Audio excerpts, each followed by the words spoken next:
ប្រទេសថៃបានទិញសាបអាវុធពីប្រទេសចិននិងបានពង្រឹងកិច្ចសហប្រតិបត្តិការការពារជាតិរបស់ខ្លួនឲ្យកាន់តែស៊ីជម្រៅក្នុងរយៈពេលមួយទសវត្សរ៍កន្លងមកនេះ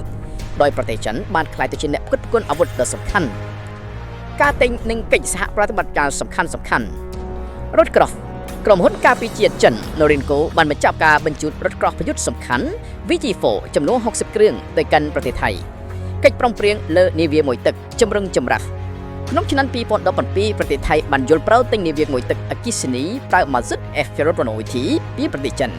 ទោះជាយ៉ាងណាក៏ដោយកិច្ចព្រមព្រៀងនេះបានប្រឈមនឹងការពន្យាពេលដ៏សំខាន់និងការលុបចោលដែលអាចធ្វើការកើតឡើងដោយសារតែអាល្លឺម៉ង់បដិសេធមិនផ្គត់ផ្គង់ម៉ាស៊ីនដែលបានព្រមព្រៀងគ្នា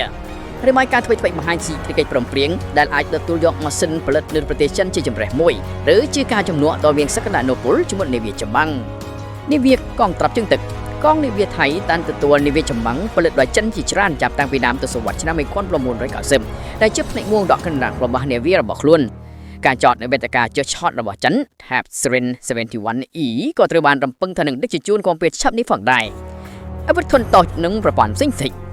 ប្រទេសថៃបាននាំចោលប្រព័ន្ធវិវត្តរបស់ចិនជាច្រើនប្រភេទរួមនឹងរថពាអាវប្រព័ន្ធការពារអត្រានិងកំភ្លើង Weibohak Chubisit 195G សម្រាប់កម្លាំងពិសេសរបស់ខ្លួន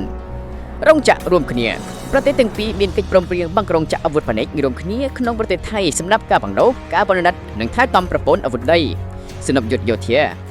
ថៃនិងចិនធ្វើសនុបយុទ្ធយោធារួមគ្នាប្រចាំឆ្នាំដូចជាសនុបយុទ្ធដែលអាកាស Falcon Stretch និងសនុបយុទ្ធកងទ័ពជើងទឹក